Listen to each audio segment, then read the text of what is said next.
창세기 9장 8절로 17절입니다.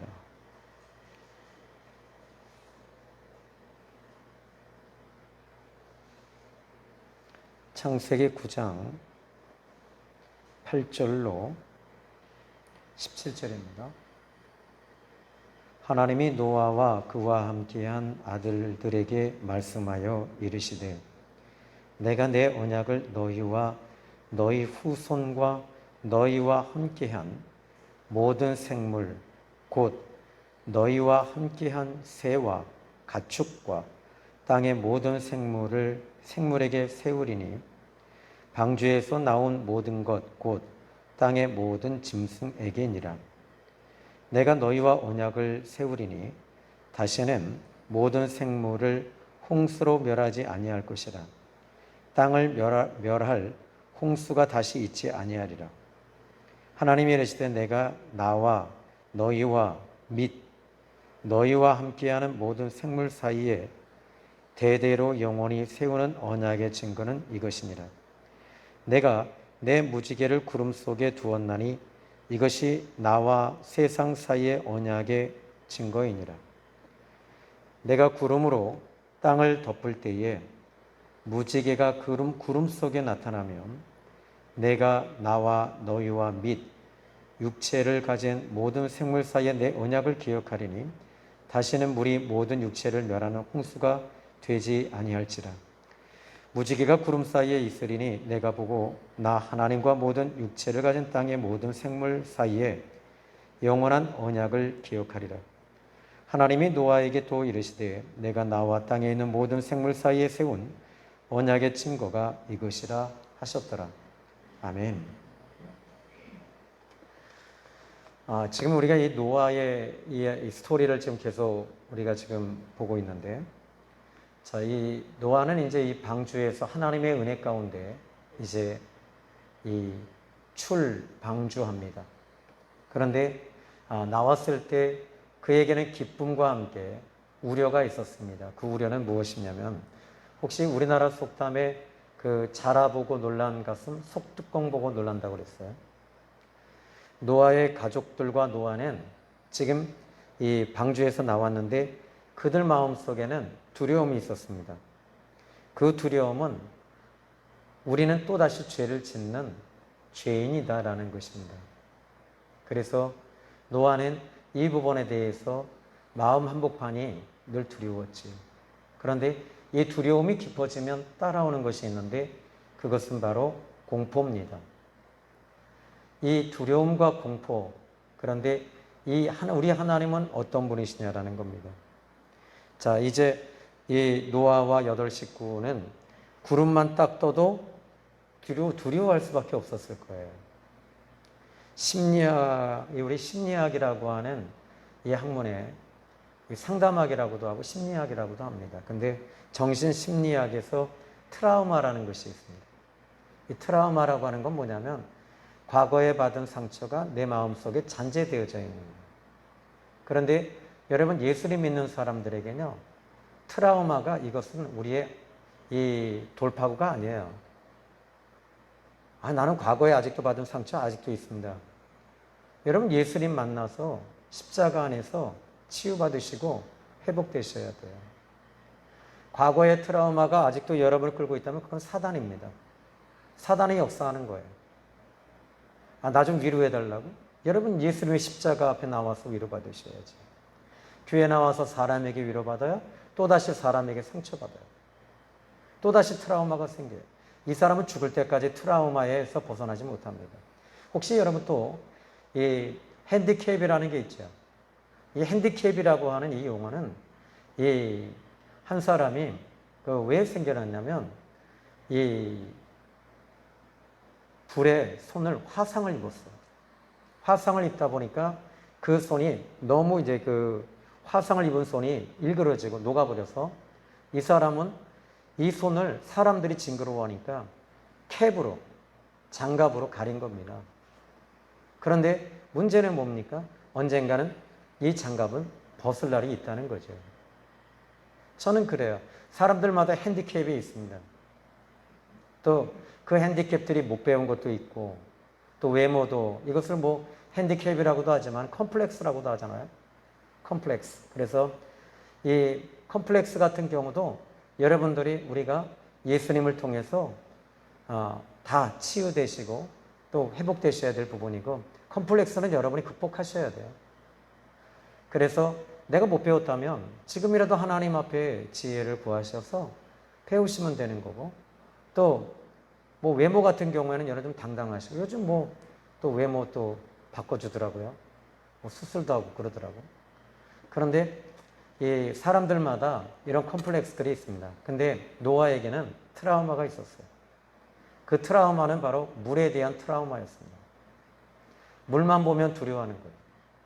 그러니까 이 오늘 본문의 이 노아는 지금 하나님이 그럼 이렇게 두려워하고 트라우마에 사로잡혀 있는 노아에게 하나님은 어떻게 하셨냐라는 것입니다. 우리 하나님이 노아를 찾아오셨어요. 하나님은 지금도 상처받은 사람들을 찾아오시는 하나님이심을 믿으시기 바랍니다. 삭개오 같은 경우에는 세리라고 하는 낮은 자존감이 있었어요. 그래서 그 사람은 또 세리라고 하는 직업에 대한 컴플렉스가 있었어요. 우리나라에는 뭐 이제 직업에 대한 컴플렉스가 없잖아요. 제가 고등학교 때였어요. 제 뒷자리에 있는 한 친구가 있는데 이 친구는 항상 알코올 냄새가 나요. 그래서 야, 너는 왜 이렇게 알코올 냄새가 나냐? 그랬더니 얘기를 안 해요. 그래서 니네 아버지가 의사냐? 그랬더니 나중에 이 친구가 하는 얘기가 뭐냐면 아버지는 장의사래요. 장의사다 보니까 아버지가 도와달라고 할 때가 있대요. 이 시신을 알코올로 이렇게 닦아줄 때가 있대요.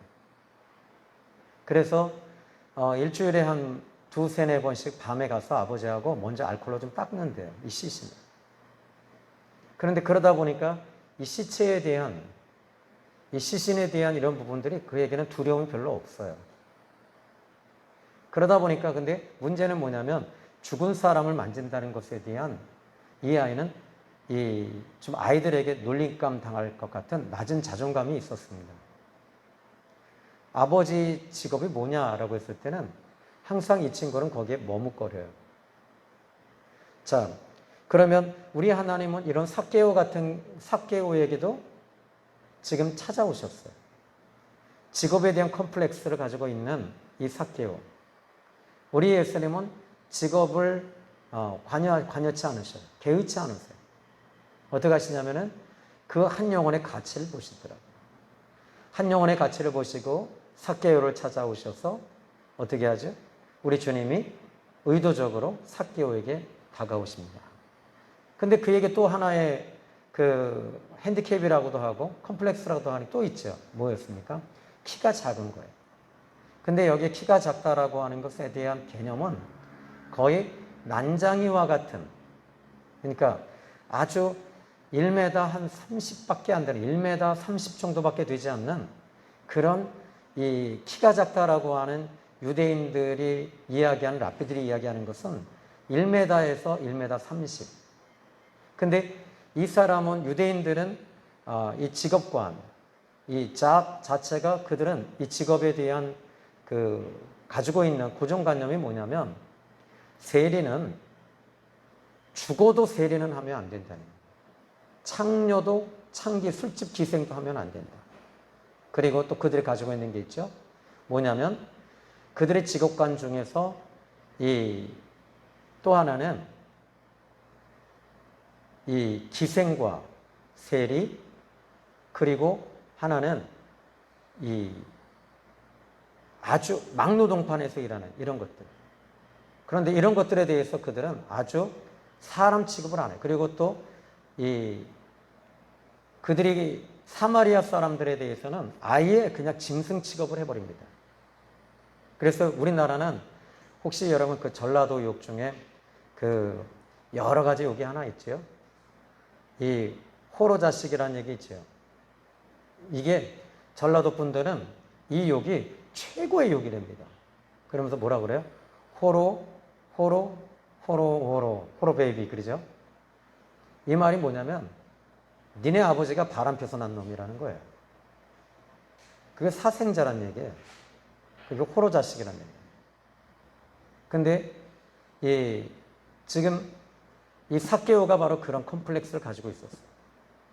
그런데 우리 주님은 그 삭개오를 찾아오셨어요. 그리고 키가 작으니까 컴플렉스가 나무 위에 올라가야지만이 예수님을 볼 수 있는 거죠. 주님을 만나는 것에 대한 이런 부분은 여러분 이 사람은 호기심이었을 겁니다. 그런데 그의 마음속에는 아픔이 있었죠. 이런 아픔 가운데 우리 주님은 찾아오시는 주님이십니다. 사마리아 여자는 뭐 너무나도 잘하니까 이 여자도 우리 주님이 바로 성으로 들어갈 수 있는데도 오늘 아침에도 말씀을 드렸는데 성으로 들어가지 아니하시고 멀리 떨어져 있는 우물가로 우리 예수님이 찾아가셨어요. 왜 그렇지? 그런데 제자들은 거기서 또 번거롭게도 이제 다 이 제자들은 음식을 구하러 다 갔다는 거죠. 모든 것이 이 프로그램처럼 딱 짜져 있는 프로그램 같아요.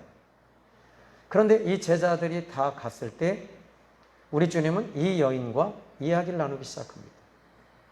그런데 우리 주님은 이 여인을 찾아오셔서 이 환경을 바꿔주신 것이 아니었어요. 좋은 남자, 제자들 중에 분명히 총각도 있었을 거라고.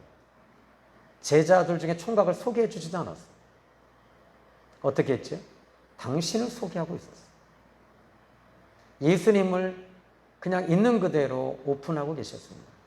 여러분, 이 노아가 이와 같이 트라우마에 잡혀 있을 때, 물 심판으로 인해서 물에 대한 트라우마가 너무 공포스럽게 갖고 있을 때, 우리 주님은 노아를 찾아오신 주님이십니다. 굳이 안 찾아오셔도 되거든요. 그런데 우리 하나님은 찾아오셔서 이 노아에게 이제 말씀을 주고 계시는 거예요. 이것이 바로 무슨 언약이냐면 노아와 맺은 언약입니다. 그래서 또 성경에 보면 문둥병자에게도 우리 주님 찾아오셨고요. 또 창기에게도 찾아오시고 하나님은 여러분에게도 지금 찾아오시는 하나님이심을 믿으시기 바랍니다. 예수님이 이 땅에 오신 것 자체가 무엇입니까? 바로 우리에게 하나님이 세상을 이처럼 사랑하사 독생자를 보내셨다. 바로 예수님이 이 땅에 우리를 향해 오신 것입니다. 사람의 몸을 입고 사람의 모양을 하고 이 땅에 오신 것입니다. 그 하나님이신 예수님이 오셔서 히브리서 5장 7절에 우시기도 하고 통곡하시기도 하고 아파하시기도 하셨어요. 우리와 한 같은 모양으로 오신 그 주님.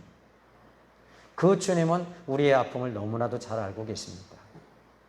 여러분의 상처도 알고 계십니다. 여러분의 트라우마도 알고 계십니다. 여러분의 컴플렉스도 알고 계십니다.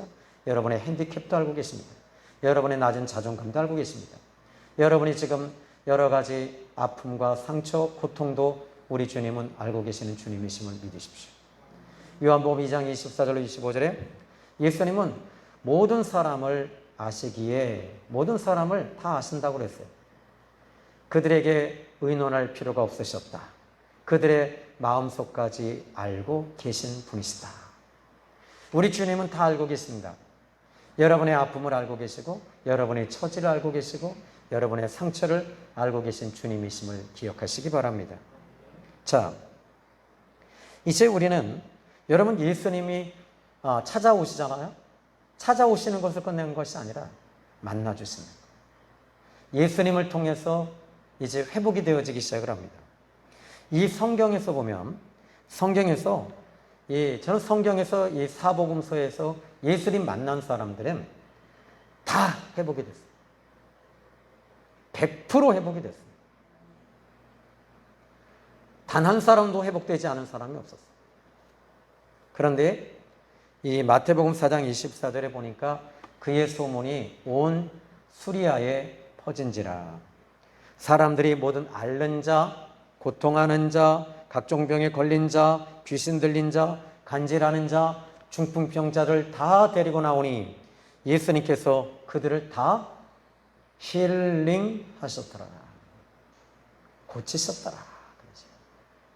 주님이 다 고치셨대요.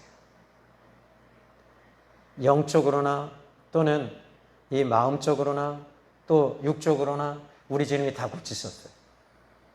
여러분들이 이 마음도 마찬가지입니다. 우리의 마음이 틀어졌으면 주님은 바로 잡아주십니다. 그 바로 잡아주시는 것이 뭡니까? 복음임을 믿으시기 바랍니다. 하나님께서 노아에게 찾아오셔서 이 노아와 8식구와 그리고 모든 생물들과 이제 하나님이 언약을 맺으십니다. 이 언약을 맺으시는 이유는 뭐냐면 노아가 두려워했기 때문입니다. 9절을 이제 말씀 보시면 내가 내 언약을 너희와 너희 후손과 너희와 함께한 모든 생물 곧 너희와 함께한 새와 가축과 땅의 모든 생물에게 세우리니 방주에서 나온 모든 곧 땅의 모든 짐승에게니라. 11절에 또 이렇게 말합니다. 내가 너희와 언약을 세우리니 다시는 모든 생물을 홍수로 멸하지 아니할 것이라. 땅을 멸할 홍수가 다시 있지 아니하리라. 하나님께서 노아에게 찾아오셔서 지금 당시 생물들과 노아의 8식구들에게 언약을 하십니다. 이 하나님이 찾아오셔서 언약을 하는 것은 이것은 하나님의 배려였습니다. 조물주로서 창조주로서 전능하신 하나님으로서 신으로서 배려 차원이 아닙니다. 이것은 하나님의 배려지요. 그리고 두 번째는 하나님의 사랑입니다. 그리고 세 번째는 두려워하는 그들에게 이제 하나님께서 평안을 주시길 원하십니다. 근데 여기서 이것 가운데 가장 깊은 것이 왜 하나님이 오셨을까라고 하는 것입니다. 여러분, 우리가 문맥을 좀 이렇게 살펴보잖아요. 성경을 여러분들이 처음에는 무조건 읽으셔야 돼요. 창세기에서부터 계시록까지 쭉쭉 한 10독 정도 하다 보면 성경의 문맥을 보게 되고 내용을 보게 되고 줄기를 보게 됩니다. 그리고 이제 성경을 한쪽만 하나하나만 파고 들어가는 게 아니라 이 성경의 흐름을 보게 돼요. 이 성경의 흐름 속에서, 이 스트림 속에서 지금 이 성경의 흐름 속에서 우리가 느껴지는 게 하나 있어요. 왜 하나님이 오셨는가라는 겁니다. 이 말은 배려, 사랑, 관심이잖아요. 그러나 이것보다 더 아주 깊숙한 것 때문에 하나님이 오셨어요. 하나님이 마음 아파하신 거예요.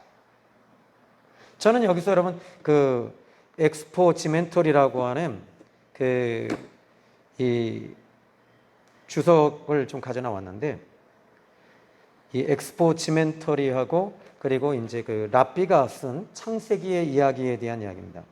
먼저 그 미드라시 탄후마를 편집한 랍비들은 하나님께서 이렇게 찾아오신 것에 대해서 먼저 하나님이 그 심판을 목적으로 하지 아니하셨다는 거예요. 그러면서 미드라시 탄후마에는 이렇게 말합니다. 하나님이 말씀하셨다. 만약 노아가 방주를 건축하고 있었다면 그 당시 사람들은 모여와서 노아에게 물었을 것이다. 당신은 무엇을 만들고 있는 중이요? 노아는 대답했다. 하나님께서 홍수가 일어나게 하신다고 말씀하셨습니다. 큰 배를 만들고 있는 중입니다. 하나님은 지금 당신들에게 경고하고 계십니다. 돌아서십시오. 하나님은 지금 당신들을 심판하길 원치 않습니다. 이게 바로 미드라시 타누마라고 하는 책에 대한 이야기입니다. 그러니까 하나님은 이 사람이 죽는 것, 수장되는 것, 이거 기뻐하지 않으셨다. 그런데 여기서 손을 대지 않으면 인류가 걷잡을 수 없이 된다는 걸 하나님이 너무나도 잘 아십니다. 그래서 하나님은 그럼에도 불구하고 그들에게 기회를 주고 계셨어요. 방주를 노아와 8식구가 방주를 만들었을 때 한 5년에서 7년이면 만든다고 그러더라고요. 근데 굳이 100년 동안 이렇게 방주를 만들고 있었던 것은 하나님이 끝까지 포기하지 아니하시고, 하나님은 계속 회개하기 원하고, 노아 편에 서기를 원하고, 하나님 편에 서기 원하고, 하나님의 아들들이 세상 것을 탐닉하지 아니하고 하나님 편에 서기를 원하셨어요. 여러분, 우리가 지금 이제 우리가 주일 낮예배 때 영적 각성에 대해서 말씀을 듣고 계시죠? 기억이 안 나시나요? 얼굴들을 보니까 안 나시는 것 같은데, 그때는 밴드나 유튜브에 이제 뭐 조신영 목사 딱 치면 이제 이 유튜브에 올라와 있어요. 올리니까 여러분 보시면 돼요. 그런데 야곱이 세겜에서 절대 떠나지 않아요. 그럼에도 불구하고 하나님은 야곱은 포기했지만 하나님은 야곱을 포기하지 않으셔요. 여러분은 때로는 여러분의 믿음을 포기할 때가 있어요. 여러분이 때로는 기도도 포기할 때가 있어요. 그런데 하나님은 여러분을 포기하지 않으십니다. 이것을 이 종교개혁자들은 성도의 견인이라고 얘기를 합니다. 하나님은 끝까지 여러분을 붙잡아 주실 거예요. 전 이게 얼마나 좋은지 몰라요. 제가 신학교 다닐 때 그랬어요. 한 번은 이런 금식을 한 적이 있어요. 하나님, 제가 목회를 할 때 혹시 지금처럼 제가 전도하지 않고 지금처럼 기도하지 않는다면 저는 훗날에 조신영 목사를 위해서 금식을 하겠습니다. 타락하지 않도록. 그렇게 3일 금식을 한 적이 있었어요. 그런데 그것이 요즘에는 계속 뇌리에 스치고 있어요. 이 하나님 이때를 위함입니까? 하나님, 제가 무너지지 않게 해주십시오. 그리고 넘어지지 않게 해주십시오. 하나님 앞에 그렇게 기도합니다. 자, 이 노아의 방주에 대해서 이제 하나님께서 언약을 맺으셨는데, 여러분 어떻게 보면 이 노아와 지금 하나님의 이 언약이 노아를 위한 언약이잖아요. 인류를 위한 언약이잖아요. 근데 아니에요. 엑스포치멘털이라고 하는 주석에는 요즘에 이제 나와 있는 주석들은 그런 주석들이 없고요. 이 주석은 없고요. 이 주석은 이제 그 제자훈련원에서 만든 주석이라 접하기가 좀 쉽지는 않아요. 근데 여기에 어떤 언약을 맺고 계시냐면 하나님께서 심판하지 않겠다는 거예요. 물로. 근데 어떤 심판을 하지 않겠다고 하십니까?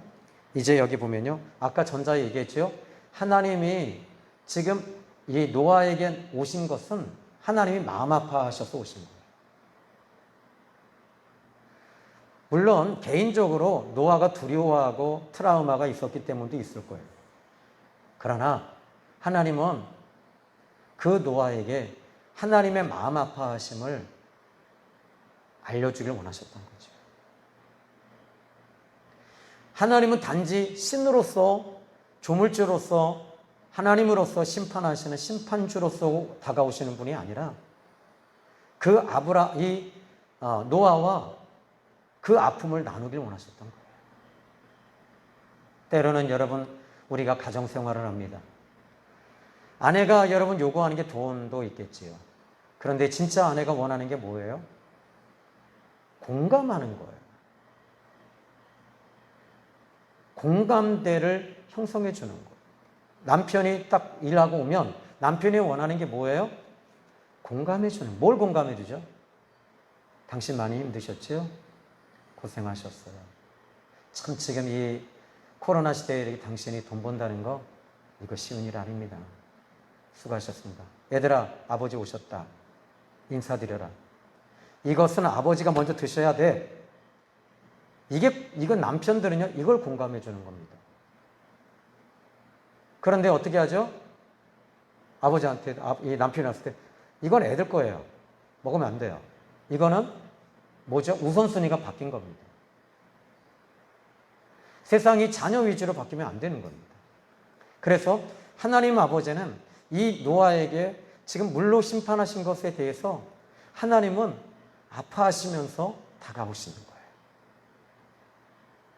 그 아파하시는 하나님은 클라이막스로 마지막 이 종지부를 찍으신 게 바로 십자가입니다.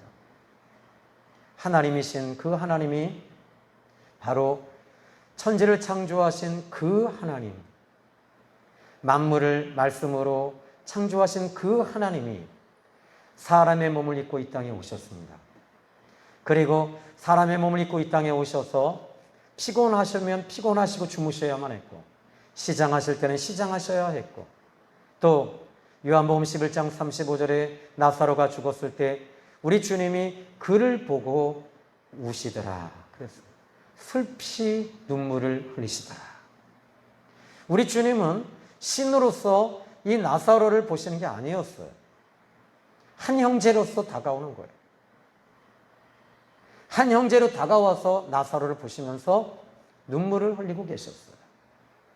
우리 하나님은 지금도 여러분들이 하나님 앞에 내가 문제를 갖고 나와서 신적 관계 쪽으로 신과 이 인간과의 관계로 여러분들이 마치 이 헬레니즘과 같은 그런 사고를 가지고 오는 거예요. 신에게 인간은 무엇인가를 이 어떤 행위를 함으로 인해서 감동해서 신이 나에게 해주는 거. 이거는 기복신앙이고요. 이것은 샤머니즘입니다. 기독교는 이 기복신앙도 아니고 샤머니즘도 아니고 무속신앙도 아닙니다. 기독교는 관계의 신앙입니다. 하나님이 어떤 분이십니까? 그분이 바로 이제 우리 아버지 하나님이 되시잖아요. 하나님이 아버지 하나님이 되신다는 말은 우리는 하나님이 그 신이 우리의 아버지가 되시고 우리는 그 신의 자녀가 되는 거예요. 예수님을 통해서 자녀가 된 것입니다. 기독교를 여러분들이 다시 한번 재조명해 보십시오. 다시 한번 들어가 보십시오. 다시 한번 여러분들이 성경을 보십시오. 하나님이 이 노아의 방주에서도 하나님은 계속 마음 아파하시는 그 하나님. 그리고 그 마음 아픈 것을 노아를 통해서 공유하고 공감하기를 원하고 계셨습니다. 여러분, 우리 자녀들이 지금 사춘기를 이제 경험한다고 칩시다. 이제 이 사춘기를 경험할 때도 그 자녀들 편에 설 수는 없겠지요. 그러나 우리도 사춘기를 경험해 봤잖아요. 질풍노도의 시대를 저도 경험해 봤기 때문에 전 딸만 둘이거든요. 그러다 보니까 저는 항상 그랬어요. 나는 아들 낳지 않는 게 너무 감사해. 나는 사춘기를 너무 심한 정도가 아니라 과한 정도가 아니라 넘치게 사춘기를 보냈어요. 그러다 보니까 이 모든 것들이 저에게는 이 자녀들이 사춘기를 경험할 때 그 자녀들에게 여러분 뭘 해야 될까요? 관심을 가져주는 거예요. 그리고 그 자녀들을 향해서 우리가 얼마 전에 권사님 한 분이 이제 감리교 권사님이 계신데 네가 교회 안 나오면 넌 다리 분질러 버릴 거야. 그랬더니 진짜? 그랬더니 하나 안 분지르나 분지르나 한번 봐라. 와, 근데 그 순간에 아차 싶은 거야. 무섭더라고요. 공포 정치를 하더라고요.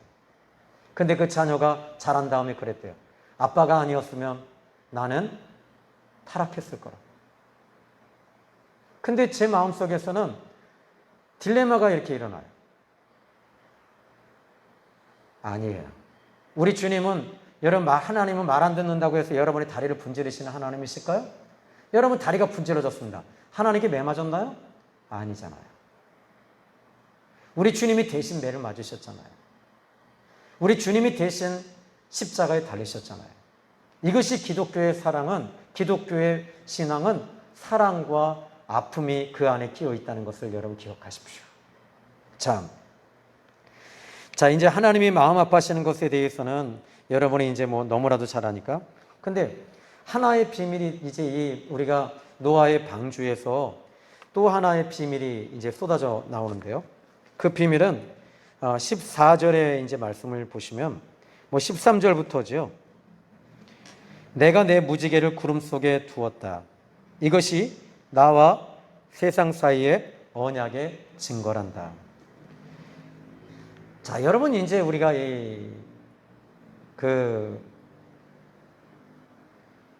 두란노 소원에서 나온 또 주석이 하나 더 있어요.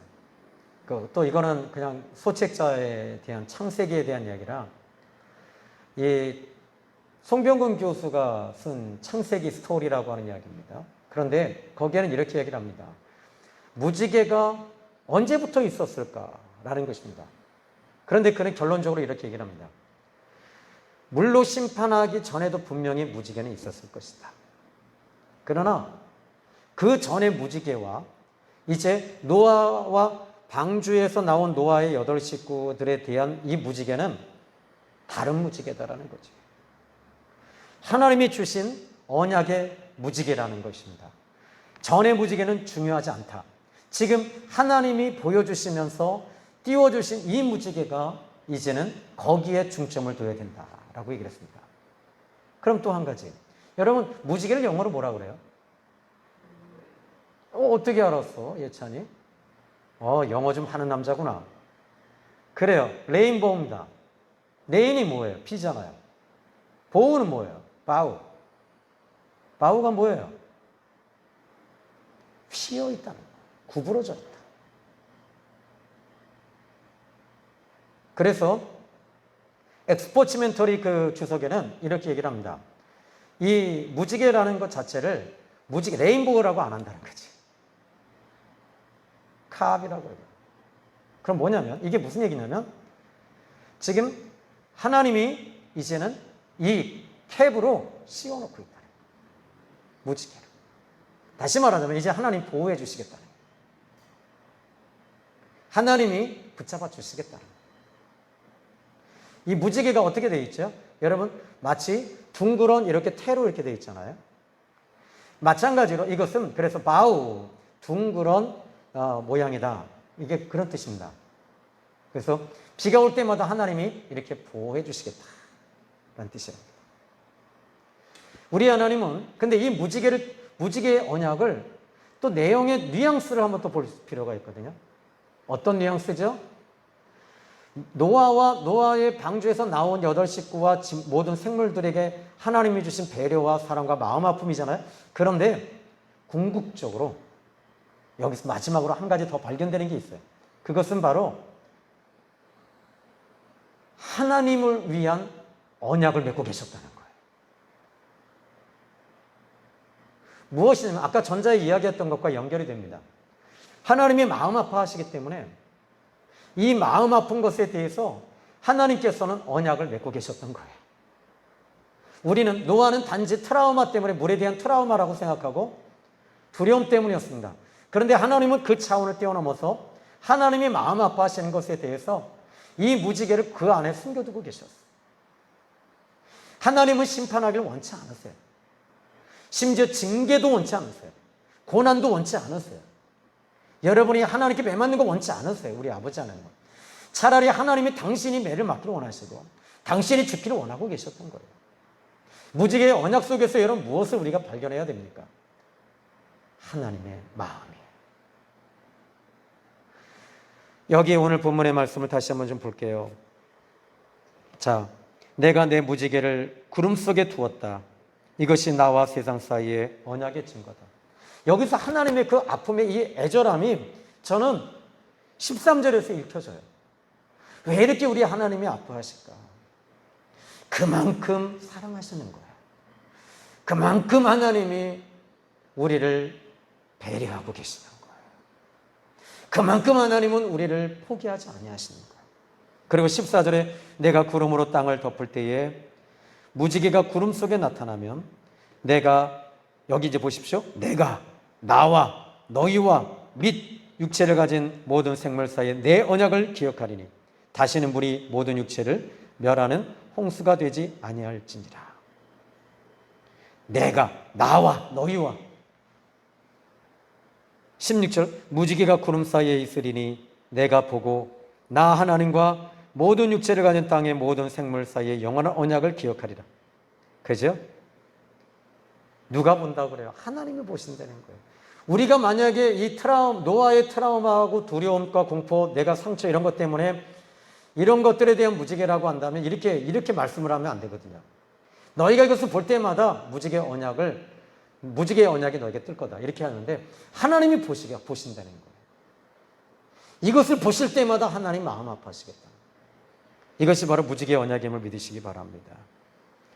여러분, 오늘 저는 메시지를 길게 전하지 않겠습니다. 때로는 여러분에게 이 말씀을 통해서 우리가 적용을 하는 적용 부분으로 좀 들어가 보자면 하나님은 여러분을 그럼에도 불구하고 사랑하십니다. 그럼에도 불구하고 하나님은 여러분에게 관심을 가지고 계십니다. 그럼에도 여러분이 잘못 나가고 어그러지고 둘째 탕자처럼 아버지의 품을 떠났을지라도 아버지의 관심은 계속 그 둘째 아들에게 계속 있었던 것입니다. 그 아들이 돌아오기까지 기다리면서 그 아들이 육체적으로 고통이 따를 때 아버지는 마음이 아파하고 있는 거죠. 아버지는 마음을 아파하면서 상처를 갖고 계셨던 거예요. 둘째 아들. 그 아들이 떠났기 때문에. 내 품에서 있지 않고 떠난 그 아들의 아픔을 아버지는 더 큰 상처를 받고 있었습니다. 여러분, 이 탕자가 아버지께 돌아왔을 때 누가 더 기뻐했습니까? 아버지였습니다. 탕자가 기뻐해야 되잖아요. 근데 아버지가 더 기뻐하고 아버지가 더 좋아하고 누가 잔치를 했습니까? 금이 환영한 게 아니잖아요. 완전히 실패하고 완전히 다 무너지고 완전히 쪽박치고 왔잖아요. 아버지는 너무 좋았어요. 너무 기뻐 잔치를 베풀었어요. 송아지를 갖다 잡고 막 너무너무 행복해 하시는 그 아버지의 모습. 우리 아버지의 마음을 여러분들이 예수님을 통해서 여러분 읽으시기를 주님의 이름으로 축원합니다.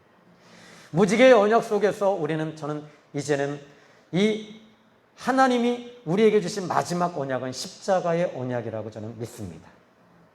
이 십자가의 언약을 통해서 그 하나님이 십자가에 죽으셨고 그 십자가의 그 고통 속에서 하나님이 죽어가시면서 끝까지 우리를 버리지 아니하시고 포기하지 아니하시는 우리 예수님과 그리고 하나님 아버지의 그 마음 아픈 이 스토리가 우리 기독교에는 있다는 것입니다. 하나님은 여러분을 버리지 않습니다. 하나님은 여러분을 포기하지 않으십니다. 저는 주일 낮 예배 때도 중요하지만 이 수요 예배에 저는 상당한 중점을 두고 있습니다. 그 이유는 하나입니다. 우리가 하나님의 마음을 말씀을 통해서 차근차근 배워가는 시간들이기 때문에 그래요. 여러분, 하나님은 여러분을 사랑하십니다. 절대 포기하지 아니하십니다. 코로나의 위기와 금전적 위기와 질병적 위기와 물질적 위기와 관계적 위기가 여러분에게 찾아왔을지라도 하나님은 여러분에게 무지개의 언약, 그 무지개는 언제 뜨는가라고 하는 것입니다. 구름과 비가 올 때, 온통 하늘이 캄캄할 때, 모든 것이 다 끝이 났을 때, 그때 하나님은 그 속에 바로 무지개를 숨겨두셨어요. 그 무지개가 바로 예수 그리스도를 상징한다고 저는 믿습니다. 예수님이 바로 우리의 고난 속에 숨겨져 있습니다. 많은 사람들이 이것을 물질로 해결해 보려고 합니다. 부모님을 통해 해결해 보려고 하고 자녀를 통해 해보려고 합니다. 여러분, 오직 예수님을 통해서만이 여러분의 아픔과 상처가 치유됨을 믿으시기 바랍니다. 기도하겠습니다. 하나님 아버지, 감사합니다. 오늘 귀한 말씀을 통해 우리는 우리 하나님이 얼마나 마음 아파하시고 얼마나 슬퍼하시는지 우리는 말씀을 통해 보게 됩니다. 하나님, 이제 오늘 이 수요 예배를 통해서 하나님의 마음 아파하심이 십자가의 클라이막스의 정점을 찍었듯이 오늘 주님을 있는 그대로 우리가 보고 주님의 아파하심을 볼 수 있는 하나님의 자녀들이 되게 해 주십시오. 예수님의 이름으로 기도 올렸나이다. 아멘.